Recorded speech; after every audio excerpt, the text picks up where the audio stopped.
Hi, hello.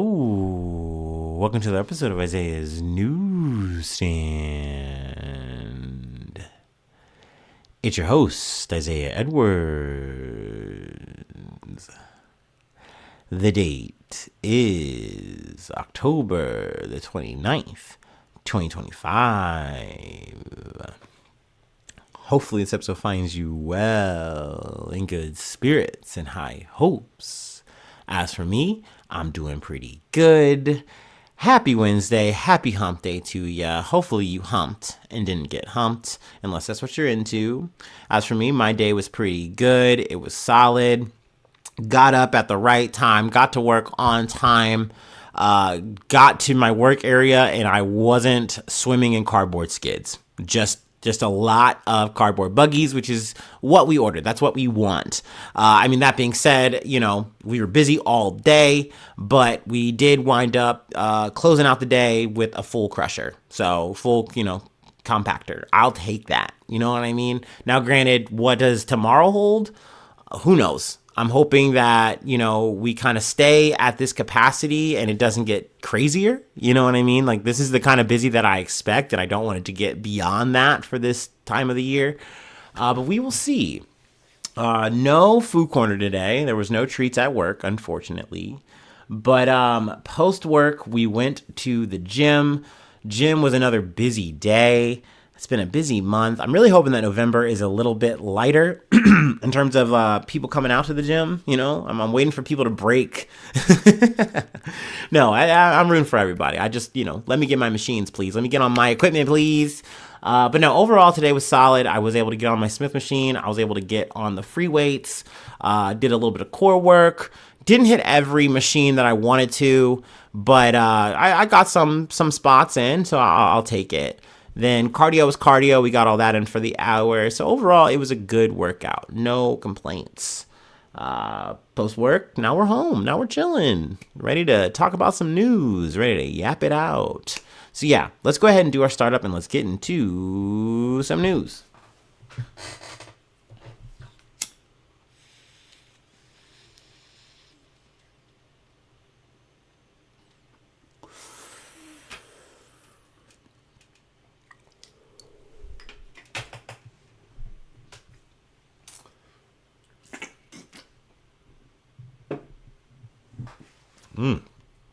Yummy, yummy. Our first story comes from NBC News. Israel says ceasefire back on after strikes kill more than 100 in Gaza. Israel said Wednesday that the ceasefire in the Gaza Strip was back on after it carried out intense strikes across the Palestinian enclave that killed 100 people, including children, according to local health officials. The Israeli military said it had begun the renewed enforcement of the fragile ceasefire after Prime Minister Benjamin Netanyahu ordered powerful strikes on the territory as Israel and Hamas traded accusations of ceasefire violations.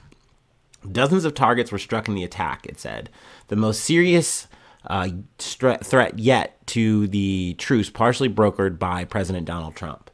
Dr. Khalil al-Dakran, a spokesperson for the Palestinian Health Ministry in Gaza, told NBC News that more than 104 people had been killed, including more than 40 children and 20 women, since Tuesday night in the deadly strikes. He said more than 250 people, including more than 70 children, were also injured. Dr. Mohammed Abu Salmaya, director of Al-Shifa Hospital in Gaza City, reported the same death toll. Mahmoud Basal, spokesperson for Gaza's Civil Defense Agency, said the strikes targeted homes, tents, and gatherings in various cities. With heavy shelling, he added that the assault had continued into the morning, with the death toll expected to rise.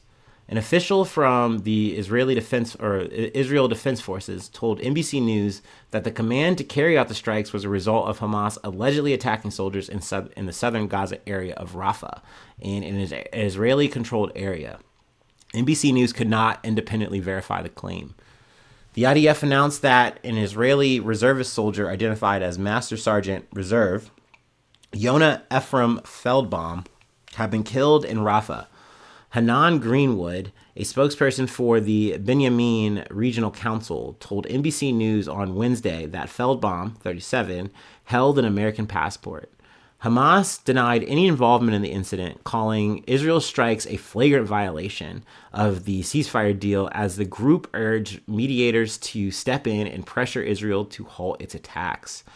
Israel had previously accused Hamas of a similar attack in Rafah that saw 2 soldiers killed earlier this month, with the militant group also denying involvement at the time. President Donald Trump voiced support for Israel's actions, telling reporters on Air Force One the Israelis hit back and they should hit back when that happens. Still, he maintained that the truce in Gaza was not at risk, adding that Hamas was a very small part of peace in the Middle East. They said they would be good, and if they're good, they're going to be happy, he said. And if they're not good, they're going to be terminated. Vice President J.D. Vance similarly maintained that the ceasefire is holding, adding that doesn't mean that there aren't going to be a little skirmishes here and there. Tensions have also been mounting over the return of hostage remains. The militant group returned all living hostages who remain held in Gaza, but has failed so far to return the remains of all the deceased hostages in the enclave. Both Hamas and the International Committee of the Red Cross, which has helped facilitate the exchange of hostages for Palestinian prisoners and detainees held by Israel, had warned it would be difficult to locate the bodies under the Gaza rubble. But Tuesday, Hamas was accused by Israel of violating the ceasefire agreement after returning body parts that were identified to belong to Afir Tazarfati, whose remains were already returned to Israel about 2 years ago in a military operation. The Israeli military also released footage that showed Hamas staging the recovery of hostage remains, with the footage appearing to show people carrying what appeared to be a white shroud from a building and covering it with dirt before then uncovering the area in front of a recovery team. In a statement Wednesday, the ICRC addressed the incident, saying its teams were not aware that the deceased person had been placed there prior to their arrival, as seen in the footage, and that it was unacceptable for a fake recovery to be staged. Hamas has yet to publicly address the matter. It is unfortunate that things are continuing on. This is not surprising to me. I kind of knew that this was always going to be a tenuous situation as just a ceasefire alone, but then also just even getting past the first stage of the ceasefire, right? It is unfortunate that this is now the second time this has happened in terms of just a breaking of the ceasefire. And the escalation is even more intense than the first one, with now up to 100 people being killed. This doesn't feel in any way, shape, or form like a tit for tat, as it has always been in this conversation of this conflict, that is a very lopsided response by Israel to Hamas, or, Israel to Gaza, because it's like, once again, we can say, well, that's what we're talking about here. We're talking about Hamas, a terrorist, but who are you blowing up? Who are you hitting with these missiles? With these goddamn bombs and shit? You're hitting children, you're hitting women, you're hitting innocent civilians, and then what? You're going to say, well, they were all Hamas? We're still having the same fucking conversations we've had since 2023. So that is sad. That is very unfortunate. But I am hoping that the ceasefire holds. I'm hoping that this is less. But, I know that is just a word, hope. So let's go ahead and move on to our next story. I wanted to get this in. It was at least a bit of a catch up. I know I haven't really talked too much out of the region over the past week or so. That doesn't mean, obviously, that things are not going on. But, yeah. Let's move on to our next story.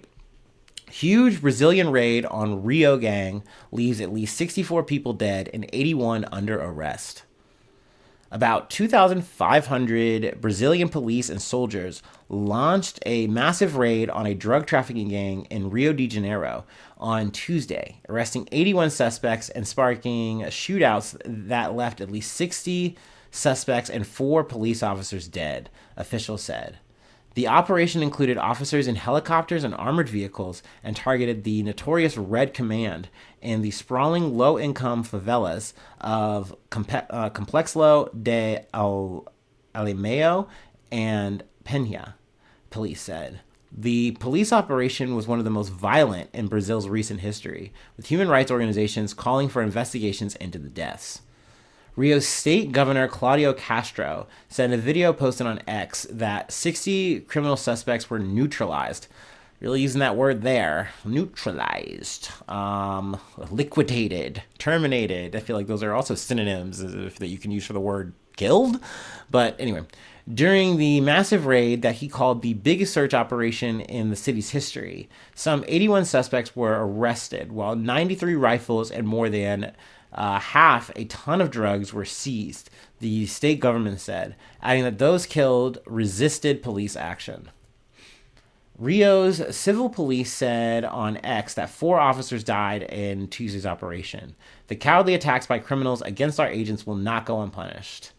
It's just a different word there, not neutralized there. I don't know. Maybe I'm probably just being a fucking piece of shit. I don't know.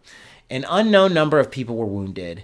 The United Nations human rights body said it was horrified by the deadly police operation, called for effective investigations, and reminded authorities of their obligations under international human rights law. Cesar Munoz, director of Human Rights Watch in Brazil, called Tuesday's events a huge tragedy and a disaster. The public prosecutor's office must open its own investigations and clarify the circumstances of each death, Munoz said in a statement. Footage on social media showed fire and smoke rising from the 2 favelas as gunfire rang out. The city's education department said 46 schools across the 2 neighborhoods were closed, and the nearby Federal University of Rio de Janeiro, it's Rio de Janeiro. Sorry, I don't know why I spaced out there. Canceled night classes and told people on campus to seek shelter. Suspected gang members blocked roads in northern and southeastern Rio in response to the raid.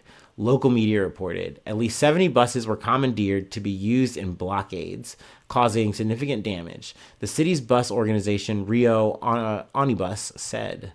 The operation Tuesday followed a year of investigation into the criminal group, police said.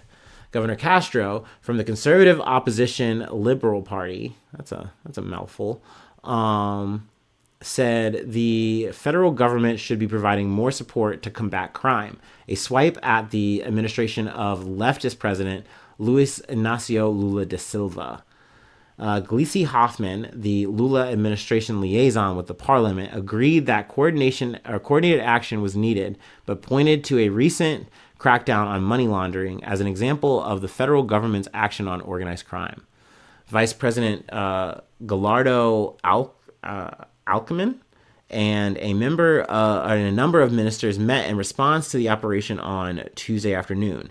Chief of Staff Rui Costa requested an emergency meeting in Rio on Wednesday, with him in attendance, as well as Justice Minister Ricardo Lewandowski. Emerging from Rio's prisons, the Red Command criminal gang has expanded its control in favelas in recent years. Rio has been the scene of lethal police raids for decades. In March 2005, some 29 people were killed in Rio's Baixada Fluminense region, while in May of 2021, 28 were killed in the Jarcinho, I'm totally fucking this up, Jarcinho favela. While the Tuesday's police operation was similar to previous ones, its scale was unprecedented, said Luis Flavio Sapori, a sociologist and public safety expert at Pontifical Catholic University in Minas Gerais. What's different about today's operation is the magnitude of the victims. These are war numbers, he said. He argued that these kind of operations are inefficient because they do not tend to catch the masterminds, but rather target underlings who can be later replaced.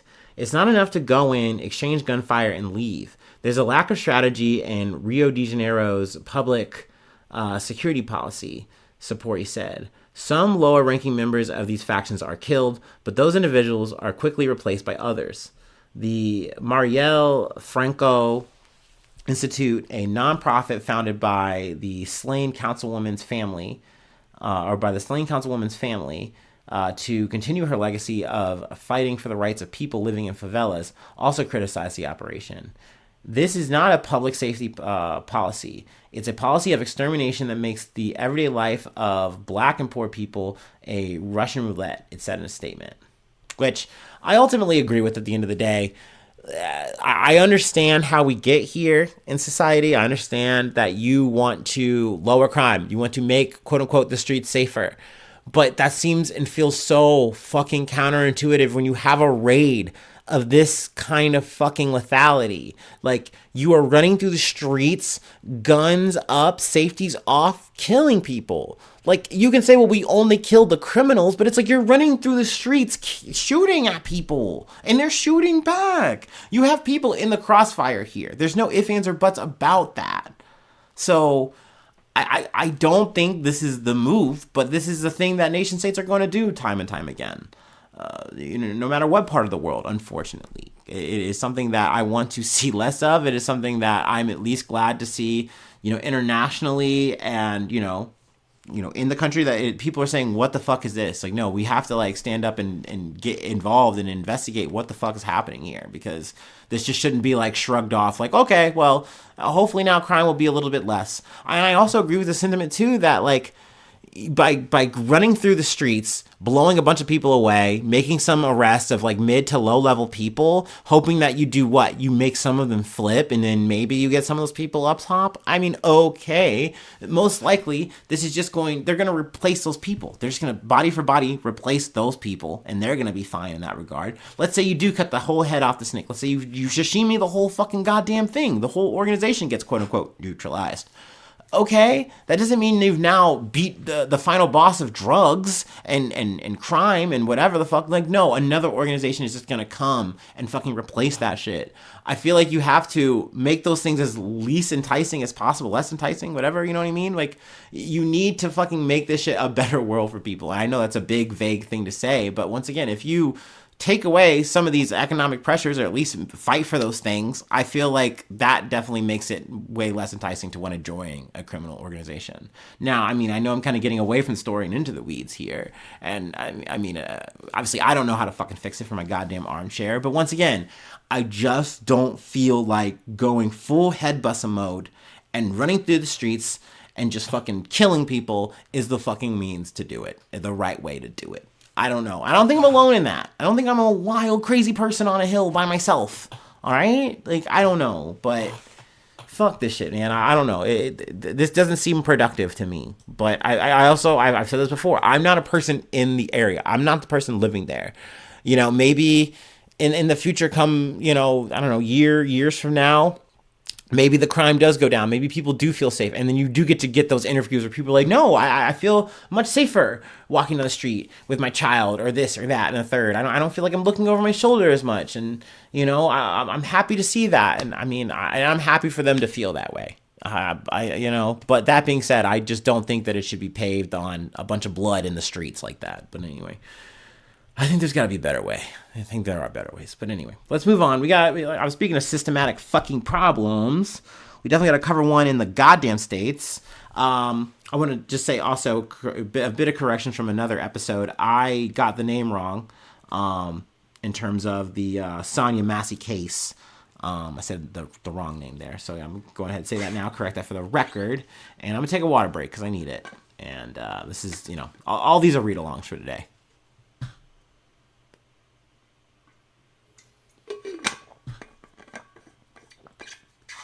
Okay. From CBS News.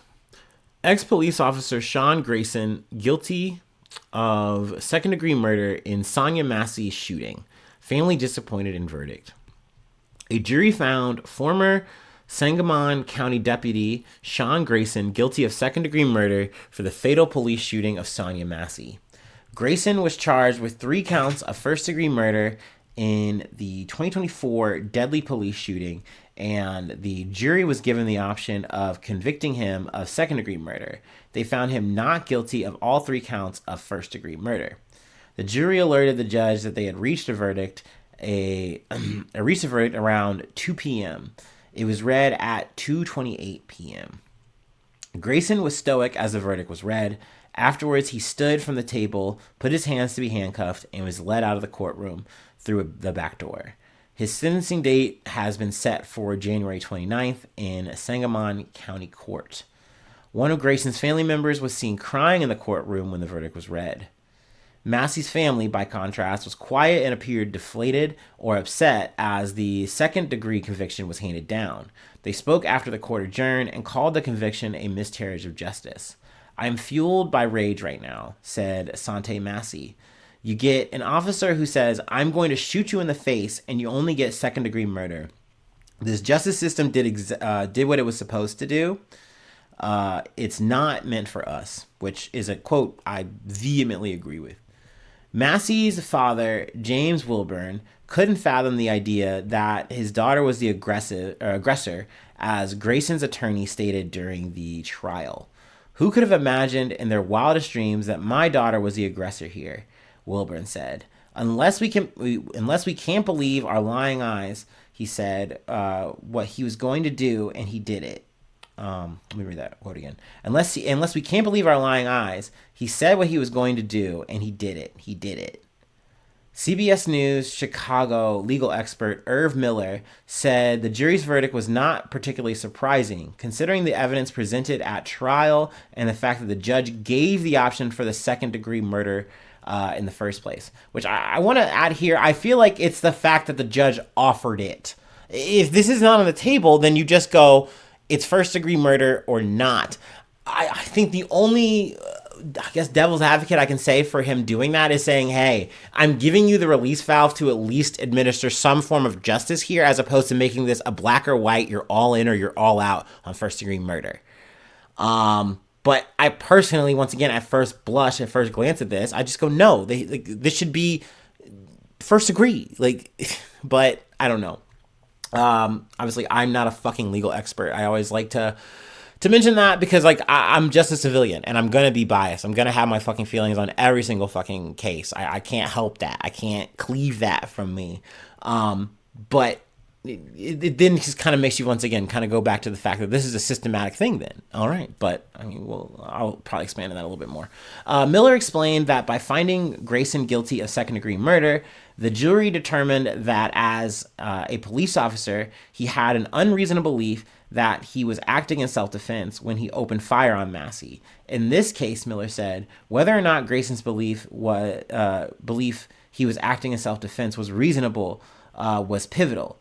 If a jury had found it was a reasonable belief, he would have been found not guilty. Since the jury found his belief was not reasonable, they found him guilty of second-degree murder. So this is why I don't like opening the door of second-degree murder, because it still then leaves even more out. It doesn't necessarily, like I said in the first part of this, make a sort of escape valve, so it's not as quote-unquote black or white, and you have this a little bit more of a gray to play with, but in that you can still be, well, then he's not guilty because of that reason.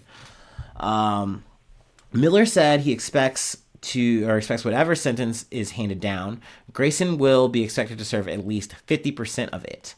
While probation is an option, Miller said he wouldn't expect that sentence in this case. Attorneys Ben Crump and Antonio Romanucci, who represent the Massey family in their civil lawsuit, issued a statement after the verdict, saying, in part, while we believe Grayson's actions deserved a first-degree conviction, today's verdict is still a measure of justice for Sonia Massey. Accountability has begun, and we now hope the court will impose a meaningful sentence that reflects the severity of those crimes and the life that was lost. We will continue to fight for Sonia's family and for reforms that protect everyone from unlawful use of force. I'm skipping a little bit. The jury deliberated for more than 11 hours over the course of 2 days before they reached the verdict. They asked several questions and to see Grayson's previous employment and training history. They also rewatched the body camera footage after closing arguments on Tuesday. Massey, a 36-year-old unarmed black woman, called police for help in July of 2024 for a possible prowler outside her home. Inside the home, Grayson said Massey began acting erratically and rebuked him in the name of Jesus while walking towards a pot of water on her stove. Body cam video from Grayson's partner captured the shooting. Grayson's body camera was not activated for most of the call, only turning on shortly after he pulled his weapon. Massey died of a gunshot wound. Grayson faces 3 first-degree murder charges. Dawson Farley, his former partner on that night, testified during the trial that he was not afraid of Massey during the call, but instead feared Grayson. Farley told the jury that while he was confused after Massey said, "I rebuke you in the name of Jesus," he never perceived that as a threat. He added he only unholstered his gun because Grayson did. Grayson took the stand in his own defense. He testified that finding broken windows on her car, her 911 call for help, and waiting 4 minutes for her to answer the phone made him concerned someone else was inside. He also said he believed she may have been under the influence of something, and she appeared scatterbrained. And it's like, okay, that's a narrative that you can kind of concoct in your head on the fly, but most likely here, this was a person who had mental health issues. That was a confirmed thing. And essentially, that was not something that was factored in Grayson's mind. And essentially, when she starts acting erratically, he immediately starts increasing. He immediately starts becoming more and more aggressive. He has a gun in his hand and winds up blowing her fucking away. He also testified that he perceived Massey holding a pot of hot water from the stove as a threat. It's not mentioned that the stove was hot, by the way, at least not to my knowledge. But I mean, I can at least understand that perception in that moment. But then you're saying, I don't want to get hit with this hot water, so I'm going to kill this woman. There are so many other ways that you can de-escalate the scenario. And this cop chose, I'm going to take the ultimate executioner route because I can. Like, I just have the license to do that, so I will. And I mean, I'm glad that at least in the verdict that it's shown, no, you don't, but at the same time, it's just, it gives this guy more outs. It gives this guy potentially a softer fucking sentence. And, I think that's fucked. I completely understand where the family's coming from, why they're fucking upset. So, and no, it's not surprising. We cover these stories time and time again where we see these motherfuckers get off, where we see these motherfuckers with weak sentences. It's frustrating. It really is. And I know it's just going to become more and more of a thing. Also dovetailed, like I said the other day, when we're talking more and more about ICE and Border Patrol and they're ratcheting up and there's just no fucking escape for this shit. If you are black or you are brown, all you can do, the best that you can do is keep your head down. And sometimes that's not even enough. Massey called the police because she was scared. And because she did that, she was executed that night. I don't know how I don't have any other way of perceiving this moment. So to a certain extent, like Crump said, I'm glad that it's a guilty verdict. It's not nothing. But it's just, yet again, there just should be more done here. And it's a shame that nothing is really gonna change from this, I feel. And but that's why I feel charged to talk about this shit. I know I don't do my best. I fuck up. I make mistakes. But it's important to never stop fucking talking about this shit. And as long as I got fucking air in my lungs, I'm going to keep fucking doing this shit. I can't not. So, All right. That's like all the fucking super serial shit that we had to talk about. I know a lot of fucking death. But that's life. Ain't it? Let's take our last break though. Let's fucking, I want to say relax. Let's monkey around, but technically I'm lying to you. There is going to be more death. So, sorry.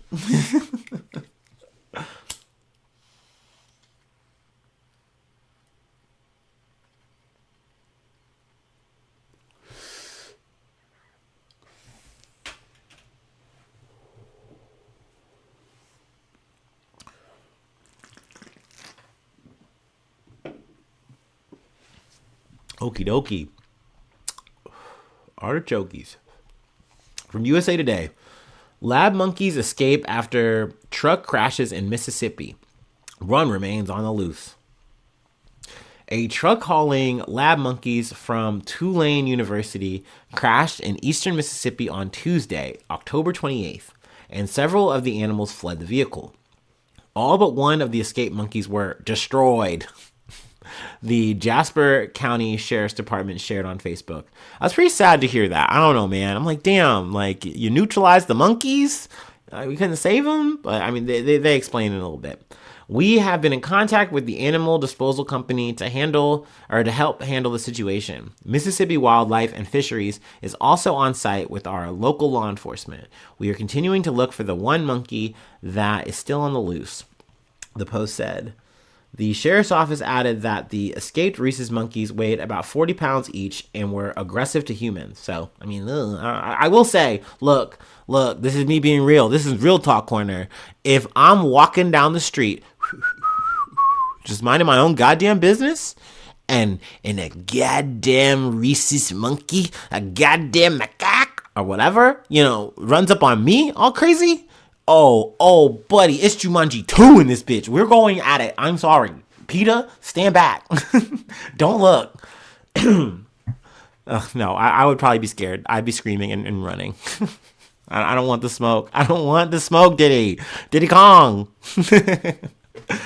The sheriff's office said Tulane University has been notified and will send a team to pick up the remaining caged monkeys on Wednesday, October 29th.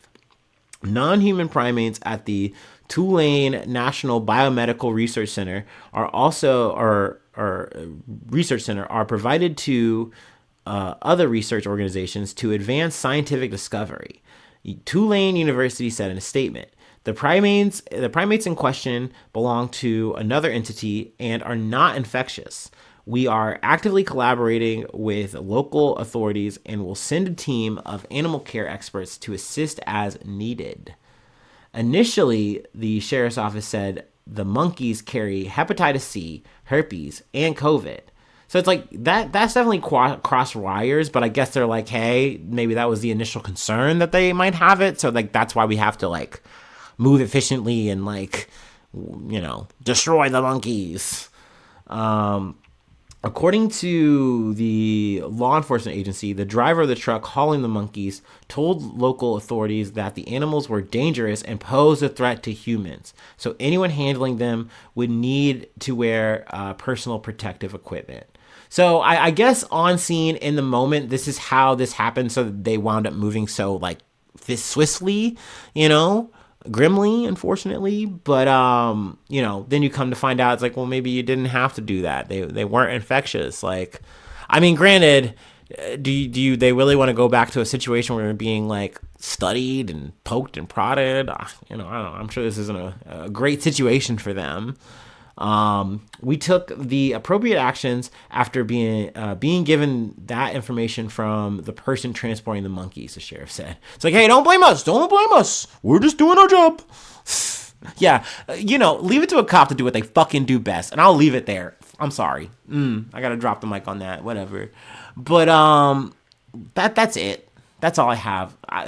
When I set this up, I was like, okay, we got everything set up, and then literally reading all of these fucking tip to stern, I'm like, oh, buddy, that was rough. That was a heavy episode. So I guess we're really back.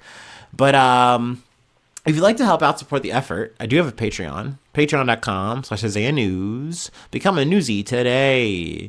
Roll call is coming up soon, right after October, right after Halloween, we're going to be doing the roll call. So get on there, get signed up, essentially it's just a tip jar, but I do shout you out at the top of the month. I plug a project if you like, I say your name. And you get to feel like you're part of the family. The newsies are family though, okay? All right? I don't get parasocial except if you're a newsie, okay? Sorry. We will be talking. You will be hearing from me. Or don't, you can be a silent donator. You can be a chill Viber donator. And, but no, I'm down to clown. I'm down to talk to you. You get more access. No, I don't know. I don't want to make this weird. Anyway, free ways to hit me up, IsaiahNews1@gmail.com. Feel free to follow me or the podcast on any of the socials. Subscribe to the YouTube. Follow on TikTok. Follow on Spotify. Follow on Apple Podcasts, wherever you like to listen. Leave a like. Leave a cool comment. Sharing is caring. It can be fun. You don't have to share it. Don't worry. Let's see. 5 stars are appreciated across the board, whatever platform you can do that on, whether it be Spotify, whether it be Apple Podcasts. Let me know if there's another platform where you can do all the stars. Those are the only two that I really think of off the top of my head. But yeah, you don't have to do any of that though. You don't have to call me, beat me. You don't need to reach me. I really just appreciate you listening. I think that's really cool. I think it's really dandy. If you've made it all the way here when you know I just say this whole fucking spiel and I shill my little ass off and you still just want to get a little bit more, just ring the fucking rag.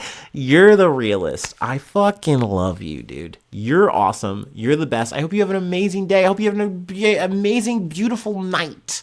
Okay? I hope the world for you. I hope boundless riches. Anyway, thanks so much for tuning in. Thanks so much for being a friend. And hopefully I see you soon for some more good news. I love ya. Bye-bye. Mwah.